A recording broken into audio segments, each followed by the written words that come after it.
गुरु प्रकाश जी, सरकार बदली तो ऐसा लग रहा है नीतीश कुमार भी बदले बदले नजर आ रहे हैं। जिस व्यक्ति को 16 तारीख को सरेंडर करना था वो कानून मंत्री है, जिस पर उन्होंने मुकदमा दर्ज किया था चावल घोटाले के तहत वो कृषि मंत्री है। कैसे देख रहे हैं इस नए मंत्रिमंडल को? ऐसा लग रहा है कि आप लोग के लिए तो एक बड़ा मौका मिल गया बैठे बिठाए। नहीं, देखिए, विषय मौका का नहीं है। हम लोगों को ये समझने की आवश्यकता है कि इनका चाल, चेहरा और चरित्र, इनका स्वभाव और इनका संस्कार, ये तो शुरू से ही ऐसा रहा है। ये तो पहली बार हुआ है क्या? आप देखिए, एक एक करके हम लोग तो एक एक मंत्री का पूरा कच्चा चिट्ठा निकालेंगे और एक्सपोज करेंगे। ये लॉ मिनिस्टर, कानून मंत्री, आप ऐसे व्यक्ति को बनाते हैं जिन्होंने कानून तोड़ा था, जिन्होंने कानून की धज्जियां उड़ाई थी। और क्या कह रहे थे तेजस्वी यादव जी कि संविधान को बचाने के लिए, लोकतंत्र को बचाने के लिए। अरे भाई, ये कानून और संविधान भी तो उसी का पार्ट है जिसका आप पाठ पढ़ा रहे थे हम लोगों को। और आपने कानून मंत्री एक ऐसे व्यक्ति को बनाया है जिसके खिलाफ में अरेस्ट वारंट जारी हुआ था। आपने शिक्षा मंत्री एक ऐसे व्यक्ति को बनाया है जिसके पास से कारतूस बरामद हुए थे। और ये कल्पनीय बातें नहीं है, ये सब rule of law on record evidence है। नहीं, लेकिन डोमेन में गुरु प्रकाश जी, हमारे सहयोगी सुजीत भी कह रहे थे और बार बार नीतीश कुमार की पार्टी के लोग भी कहेंगे कि देखिए ये तो आरजेडी के लोग हैं, इससे नीतीश कुमार की छवि पर कैसे असर पड़ेगा? अरे वाह, ऐसे थोड़ी ना होता है। आप सरकार चला रहे हैं एक साथ, और आपने क्या कहा था? देखिए, मैं पुनः बोल रहा हूँ, ये लोग साथ क्यों आए थे? इनके साथ आने का सिर्फ एक ही मकसद था कि सत्ता की प्राप्ति। और इनके लिए सत्ता कोई सेवा का साधन नहीं है। ये सत्ता को किस प्रकार दुरुपयोग करते हैं।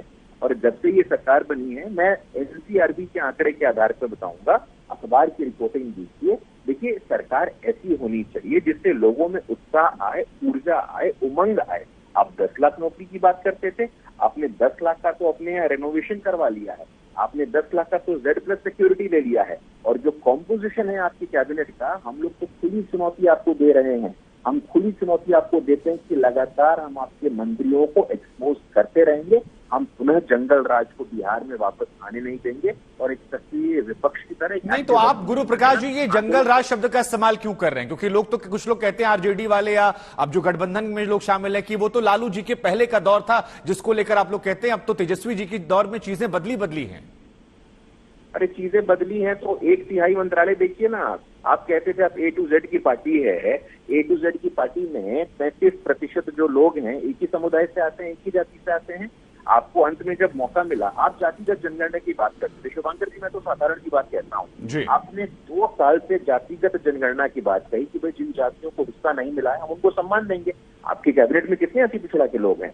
अंत में जब सत्ता में साझेदारी देने की मौका आया तो आपको अपने भाई याद आए, आपको यही राज्य मंत्री याद आए, आपको एक ही समुदाय याद आया, आपको एक ही जाति याद आई, आपको एक ही परिवार याद आया। नहीं, तो ऐसा आपको क्यों लगता है कि ये एक ही जात को उनके टैलेंट के हिसाब से प्राथमिकता दी गई है या इसके पीछे कोई और वजह है? टैलेंट आप देख रहे हैं ना। टैलेंट यही है कि अरेस्ट वारंट जारी हुआ है, किसी का ये टैलेंट है, किसी का ये टैलेंट है कि कोई कारतूस लेकर के जा रहा था, किसी का ये टैलेंट है किसी ने अपहरण किया था, किसी का ये टैलेंट है किसी ने अगवा किया था। कोई यहाँ पे बहुत ज्यादा एडमिनिस्ट्रेटिव स्किल वाला और गवर्नेंस वाला आदमी है। क्या बात करते हैं शुभांकर जी? ये लोग टैलेंट वाले लोग थोड़ी ना है। शुद्ध रूप से जो दागी लोग हैं, जिनके ऊपर मामले चल रहे हैं, कोर्ट में मामले चल रहे हैं, अरेस्ट वारंट जारी हुआ है, ऐसे लोगों से कैबिनेट भरा हुआ है। और निश्चिंत रहिए, हम लोग लगातार आवाज नहीं, तो गुरु प्रकाश जी, आप लोगों ने भी नीतीश कुमार के साथ काम किया है और नीतीश कुमार जी को लोग ये मानते हैं कि वो दागियों के साथ काम नहीं कर पाते हैं। उन्होंने पहले भी कई ऐसे दागियों को अपने कैबिनेट से हटाया है। इस बार आप क्या देख रहे हैं इस मामले में? जो ये नया मंत्रिमंडल है, नई सरकार है महागठबंधन की, वो आप उम्मीद कर रहे हैं कि नीतीश जी हटाएंगे या मान रहे हैं कि नहीं, ज्यादा मजबूरी इस बार है और वोटों की संख्या या उनकी व्यक्तिगत महत्वाकांक्षा? देखिए, हम तो प्रार्थना करते हैं शुभांकर जी, हम तो बिहार के लोग हैं, हम लोग पटना में रहते हैं। और पिछले 3-4-5 दिनों से जिस प्रकार का वातावरण पटना में बन गया है, आप यहाँ अपने किसी भी रिपोर्टर को भेजिए और सैंपल इंटरव्यू करके देख लीजिए कि लोगों में डर का माहौल है।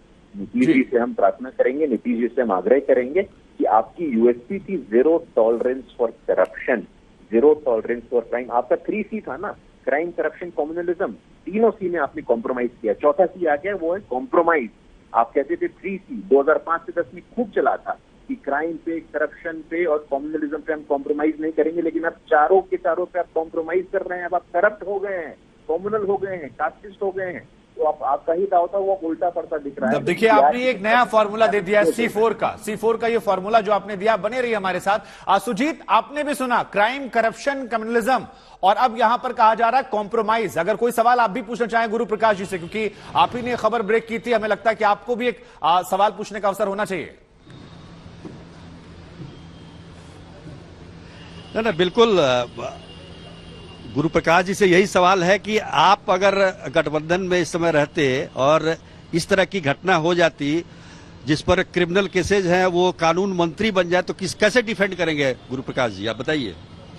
आप जो हालात हैं, जो इस तरह से बिहार में आज के दिन में अब देखिए।